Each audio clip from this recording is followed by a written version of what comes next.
আসসালামু আলাইকুম।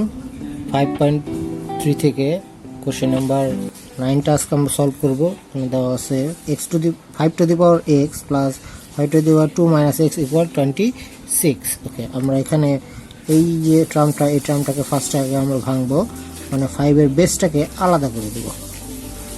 Minus x equal 26, তাহলে 5 to the power x plus 5 square, যেহেতু এটা মাইনাস আছে তার মানে আমরা এটাকে নিচে লিখতে পারবো 26। ওকে, এখন আমরা যদি এটাকে এলসিএম করি তাহলে 5 টু দি পাওয়ার x, এখান থেকে 5 to the power x into 5 to the power x plus 5 square equal to 26।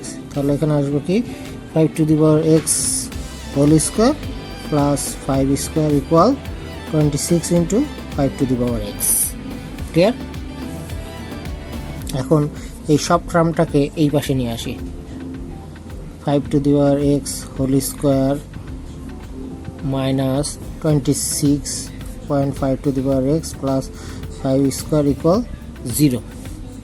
ঠিক আছে, এখন আমরা এই 5 টু দি পাওয়ার x সমান যদি a ধরি তাহলে কি আসে? a square minus 26a plus 25, 5 square করলে 5 স্কয়ার করলে যা হয় আর কি। তাহলে আমরা এখানে লিখে নিই যে a equal 5 to the power x। ঠিক আছে, লেট। তাহলে এখানে আমাদের কি আসলো?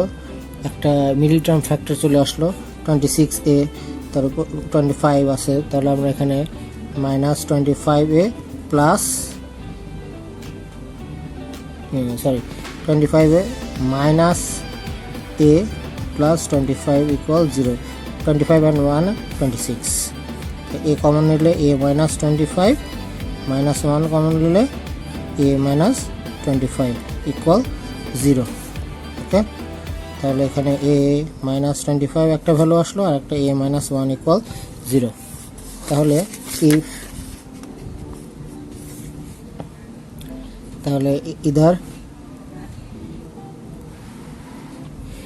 either a minus 1 equal 0 or a minus 25 equal 0. So a equal 1, so a equal 25। তাহলে আমাদের এর মান কত? আমরা এখানে ধরে নিছি 5 টু দি পাওয়ার x। তাহলে if a equal 1, তাহলে আমাদের x two the power a to the 5 to the power x equal কি হবে? তাহলে 1 হবে। or 5 to the power x equal 5 to the power 0, so x equal 0। আর এখানে if a equal 25, তাহলে 5 to the power x equal 25 or 5 to the power x equal 5 square, so x equal 2। তাহলে আমাদের result কত আসলো সলিউশনে? So required solution x equal 0 or 2। ঠিক আছে, তাহলে আমাদের অ্যান্সার দুইটা, একটা 0 আর একটা 2। মাত্র প্রথম দিকে আরেকবার দেখো।